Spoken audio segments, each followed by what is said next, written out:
हम डिस्कस कर रहे थे लिबरलिज्म, और कल हमने डिस्कस किया था कि लिबरलिज्म इमर्ज कैसे हुआ है।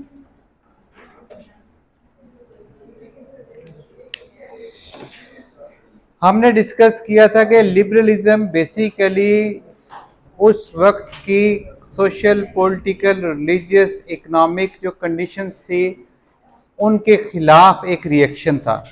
ठीक है, जो हम बात कर रहे थे कि उस सोसाइटी में, मेडिवल सोसाइटी में कुछ बैरियर्स थे, कुछ ऑब्स्टेकल्स थी। ठीक, और वो बैरियर्स और ऑब्स्टिकल क्या थे? सबसे पहले हमारे पास थी रिलीजियस कंफॉर्मिटी, फिर हमारे पास था सोशल स्ट्रक्चर, और फाइनली जो बड़ा हमारा बैरियर था वो था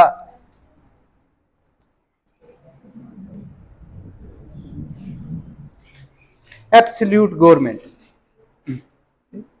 ये तीन बैरियर्स थे, ये तीन ऑब्स्टिकल्स थी जिनके खिलाफ liberal ideas, liberalism, liberal philosophers जो है वो इमर्ज हुए, और मुख्तलिफ इवेंट्स ने आके इनको मुख्तलिफ तरीक़ों से चैलेंज किया, जो कि 300-400 साल का अरसा बनता है। अगर हम स्टार्ट करें रेनेसांस से, हमने कहा सबसे पहले प्रोटेस्टेंट रेफॉर्मेशन जो थी उसने आके रिलीजियस कंफॉर्मिटी को, स्पेशली चर्च को चैलेंज किया, और उसके नतीजे में हमें जो चीज मिली वो थी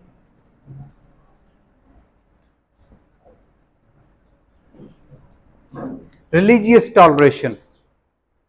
जो अल्टीमेट इसका फ्रूट, इसका रिजल्ट हमें मिला वो ये था कि प्रोटेस्टेंट रेफॉर्मेशन के बाद क्रिश्चियनिटी डिवाइड हो गई मुख्तलिफ सेक्ट्स में, सेगमेंट्स में, और उसके बाद काफ़ी सारी वॉर्स हुई, काफ़ी ब्लड शेड हुआ, लेकिन अल्टीमेटली फिलोसफर्स ने, लॉक ने, बाकी ने आके जिस चीज़ को प्रमोट किया वो चीज़ थी रिलीजियस टॉलरेंस, कि हम लोगों की बिलीफ्स जो है वो चेंज नहीं कर सकते, ठीक है, लेकिन हम लोगों को टॉलरेट कर सकते हैं, वो जो भी बिलीफ रखना चाहें उस पर। सेकंड हमारा था सोशल स्ट्रक्चर्स, और स्पेसिफिकली उसको आके फ्रेंच रेवोल्यूशन ने जो है वो चैलेंज किया। ठीक है, जो तीन स्टेट्स थी, क्लर्जी की, नोबिलिटी की और कॉमनर्स की, वहां से प्रिंसिपल ऑफ इक्वालिटी ये इमर्ज हुआ, और फाइनली हमने देखा कैसे मुख्तलिफ स्कॉलर्स ने, हॉब्स ने, लॉक ने सोशल कंस्ट्रक्ट के जरिए जिस चीज को चैलेंज किया वो था डिवाइन राइट।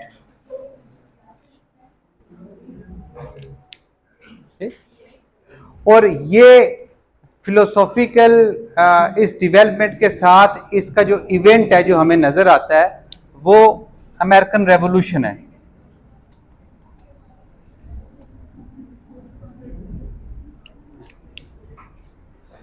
तो देखिए कैसे ये तीन जो बैरियर्स हैं, बड़े बड़े जो तीन बैरियर्स हैं, उनको आके फिलोसॉफिकली और इवेंट्स, मुख्तलिफ इवेंट्स की सूरत में जो है वो चैलेंज किया जा रहा है, डेवलपमेंट्स हो रही हैं, और ये सारी डेवलपमेंट्स जो है ये प्रोटेस्टेंट रेफॉर्मेशन जो है ये 1500 में हुई है, ये अमेरिकन रेवोल्यूशन जो है ये 1770s 60s में हुई है। ये काफ़ी अरसा लगा इन सब चीज़ों को डेवलप होने में, ठीक है। और इकोनॉमिक के स्फेयर में भी हम डिस्कस कर रहे थे कि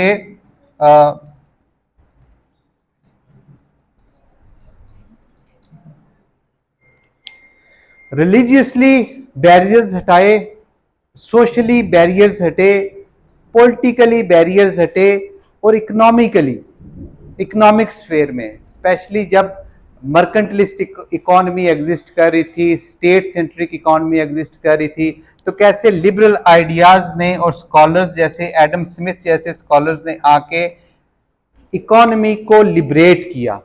ठीक है, अब हमारे पास लिबरल इकोनॉमिक्स है। तो ये सारी चीजें, ये सारी डेवलपमेंट्स जो है ये हमने देखी थी इस ईरा में कि 1300 से लेके 1800 तक लिबरलिज्म जो है वो कैसे शेप हो रहा है, कैसे इमर्ज हो रहा है। कोई एक इवेंट नहीं है, कोई एक आइडिया नहीं है, कोई एक रेवोल्यूशन नहीं है, कोई एक फिलोसफर नहीं है, इसमें बेशुमार कंट्रीब्यूशंस हैं। ठीक, और ये अब 1800 से ऑनवर्ड्स हम आगे देखेंगे कि अब उसने कैसे जो है वो शेप मुख्तलिफ उसकी डेवलप हुई है लिबरलिज्म की।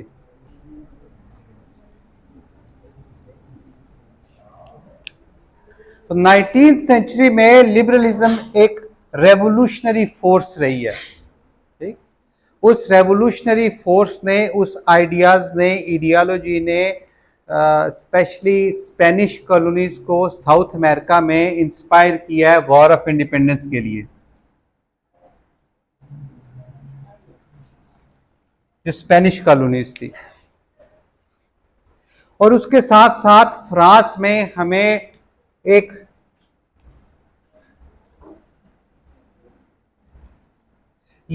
नेपोलियनिक कोड जो है, सेट ऑफ रेगुलेशंस, ये भी अप्रूव हुई, जिसमें इक्वालिटी दी गई, जिसमें टॉलरेशन, जिसमें रिलीजियस टॉलरेशन फ्रांस के लोगों को दी गई। और जहां जहां पे भी जो है वो नेपोलियन गया, वहां पे ये आइडियाज जो है वो स्प्रेड हुए। लेकिन ब्रिटिश एम्पायर में जो सबसे इंपॉर्टेंट उस वक्त था, उसमें क्या सिचुएशन थी? ब्रिटेन अभी भी बहुत बड़ा एम्पायर था। यूएस अमेरिकन रेवोल्यूशन के बाद एक कॉन्टिनेंट का कुछ इलाका उससे चला गया, लेकिन अभी भी वो इंडिया पे, वो ऑस्ट्रेलिया पे, और वो कनाडा पे, और कुछ पार्ट्स अफ्रीका के भी आहिस्ता आहिस्ता आ जाएंगे। इन सारे एरियाज पे अभी भी ब्रिटिश एम्पायर जो है उसकी हुक्मरानी कायम है। 19th सेंचुरी अभी स्टार्ट हुई है, और इसके साथ साथ 19th सेंचुरी में एक और इंपॉर्टेंट डेवलपमेंट चल रही है इंग्लैंड में, और वो इंपॉर्टेंट डेवलपमेंट चल रही है इंडस्ट्रियल रेवोल्यूशन की। और इंडस्ट्रियल रेवोल्यूशन की वजह से ब्रिटेन जो है वो इंपीरियल पावर तो पहले ही है, लेकिन वो दुनिया की पहली जो है वो इंडस्ट्रियल पावर भी बन गया। और हम देखेंगे कि आगे चल के कैसे लिबरलिज्म जो है वो स्पेसिफिकली इस इंडस्ट्रियल रेवोल्यूशन की वजह से लिबरलिज्म में डिवीजन्स जो है वो क्रिएट हो गई, और वो डिवीजन्स क्रिएट हुई हैं जिस वक्त इंडस्ट्रियल रेवोल्यूशन की वजह से आपकी सोसाइटी जो है उसमें शार्प डिस्टिंक्शंस आ गई हैं। आपकी एक तरफ मिडिल क्लास है, और उसके साथ आपकी वर्किंग क्लास है। तो मिडिल क्लास ब्रिटेन की वो क्लास, वो मर्चेंट्स जो इस इंडस्ट्रियल रेवोल्यूशन से जिनने फायदा उठाया, और इस इंडस्ट्रियल रेवोल्यूशन की वजह से उनकी इकोनॉमिक पावर और उनकी पॉलिटिकल पावर में जो है वो इजाफा हुआ। और इसी इंडस्ट्रियल रेवोल्यूशन की वजह से बहुत सारे लोग जो गांव से उठ के शहरों में आए और आके उन इंडस्ट्रीज में, उन फैक्ट्रीज में उन्होंने काम करना शुरू किया, वो बहुत बड़ी एक वर्किंग क्लास थी। ठीक है, तो एक तरफ जो मिडिल क्लास है उसकी पावर में इंडस्ट्रियल रेवोल्यूशन की वजह से, यानी जो ट्रेडिशनल पावरफुल क्लास थी उस वक्त, वो अरिस्टोक्रेट्स थे जिनके पास अपनी लैंड्स थी, ज़मीनें थी। ठीक, उस क्लास के साथ साथ ये दो क्लासेस और इमर्ज हो रही है, एक मिडिल क्लास है और एक वर्किंग क्लास है। मिडिल क्लास के आपके इकोनॉमिक पॉलिटिकल पावर जो है वो इंक्रीज हो रही है, वर्किंग क्लास जो है वो मिडिल क्लास के अगेंस्ट जो है वो इस एडवांटेजियस पोजीशन पे नहीं है। तो एक बहुत बड़ी क्लास जिसके पास पावर नहीं है और जो शार्प डिस्टिंक्शन वहां पे अराइज हो रही है, तो इसको एड्रेस करने के लिए एक और लिबरलिज्म का फिलोसॉफिकल स्ट्रेन जो है वो इमर्ज होता है। जो शुरू में हमने लिबरल्स देखे जो फोर फादर्स हैं, जिनमें होब्स और लॉक हैं, जो सोशल कॉन्ट्रैक्ट की बात करते हैं, लेकिन नए इश्यूज इमर्ज हो रहे हैं। और नए इश्यूज क्या इमर्ज हो रहे हैं कि जो क्लास डिवीजन क्रिएट हो गई है सोसाइटी में, इस क्लास डिवीजन को कैसे एड्रेस किया जाए। हमें पता है कि शुरू में जो राइट ऑफ वोट है, जो सफरेज है, वो सिर्फ उन लोगों के पास था, अरिस्टोक्रेट्स के पास था, जिनके पास कोई प्रॉपर्टी थी। वोट वही मेल्स कर सकते थे जिनके पास कोई लैंड है, कोई प्रॉपर्टी है। तो मिडिल क्लास ने अपनी इकोनॉमी जिस वक्त इंप्रूव की, उसके पास थोड़ी लैंड और ज्यादा आई, इनको तो कोई वोटिंग राइट्स ये इंक्लूड हुए मिले, लेकिन ये क्लास जो है ये अभी भी बहुत बड़ी 70% 60% जो उस वक्त की पॉपुलेशन है, वर्किंग क्लास है, वो उसके पास कोई राइट्स नहीं है। तो इस डिलेमा को एड्रेस करने के लिए जो एक स्ट्रेन इमर्ज होता है लिबरलिज्म का, उसको हम कहते हैं यूटिलिटेरियनिज्म।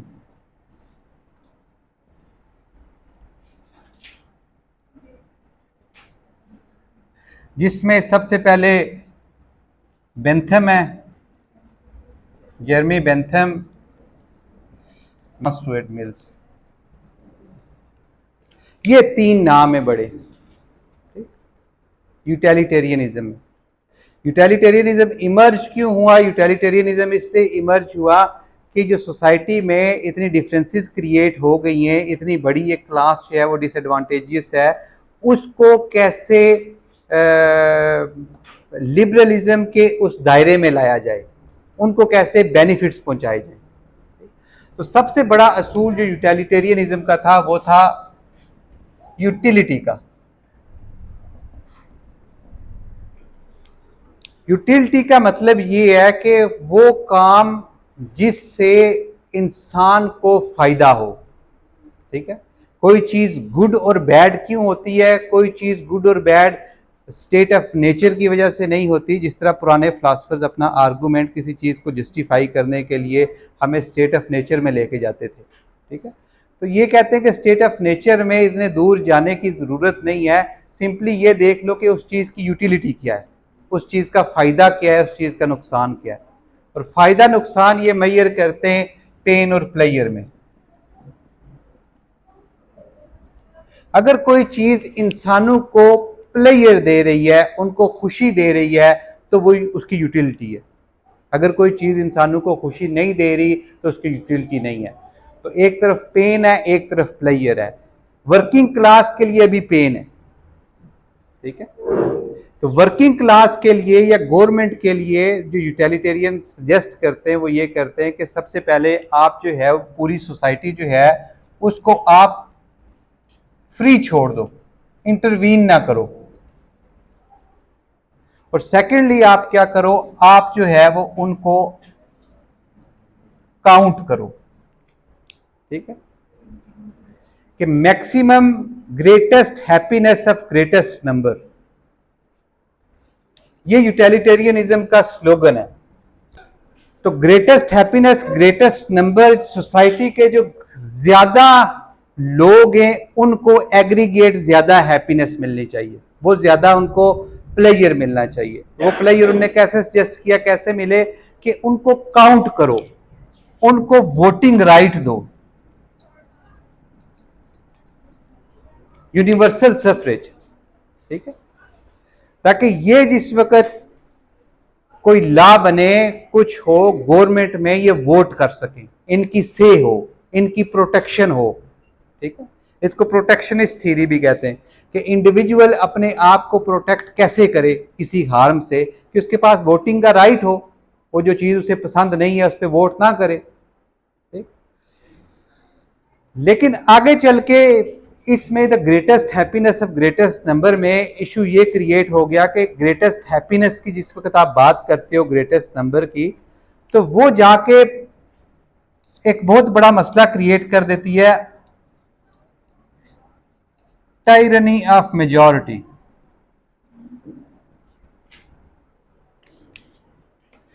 अगर जो ग्रेटेस्ट नंबर हैं, ज्यादा जो वोटर्स हैं सोसाइटी में, वो किसी एक ऐसी क्लास को जो स्ट्रेंथ में ज्यादा नहीं है, उसके खिलाफ कोई लेजिस्लेशन करना चाहें, उसको कोई हार्म पहुंचाना चाहें, ठीक है, तो उसको कौन रोकेगा?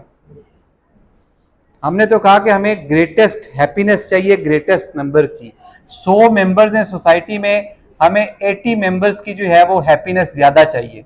बाकी जो 20 मेंबर बच गए, अगर ये 80 मेंबर्स जो है इन 20 मेंबर्स को कोई नुकसान पहुंचाना चाहें, कोई ऐसी सोशल क्लास हो, कोई ऐसा सोशल ग्रुप हो जो माइनॉरिटी में हो, ठीक है, इमेजिन करें कि एक ऐसी कंट्री है जहां पे मेजॉरिटी में कैथोलिक्स हैं और माइनॉरिटी में प्रोटेस्टेंट्स हैं, तो वो ग्रेटेस्ट हैप्पीनेस 80 की कैथोलिक्स की देखें तो ये 20 प्रोटेस्टेंट्स को तो उनने जो है वो मार देना है।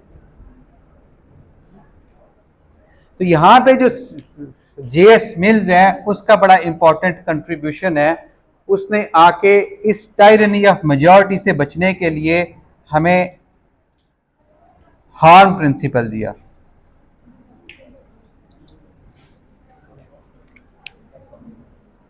हार्म प्रिंसिपल का मतलब ये है कि आप जितनी भी वो ग्रेटेस्ट हैप्पीनेस कर लो, वो लिबर्टी इस ग्रुप की कभी भी इतनी ज्यादा एक्सटेंड नहीं हो सकती कि वो दूसरे ग्रुप को हार्म करना शुरू कर दे, ठीक है।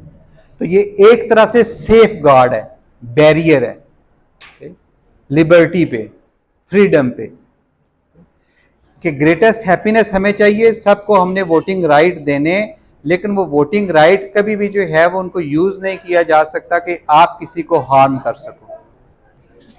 कॉमनर्स की सफरिंग पे बात नहीं हुई, मतलब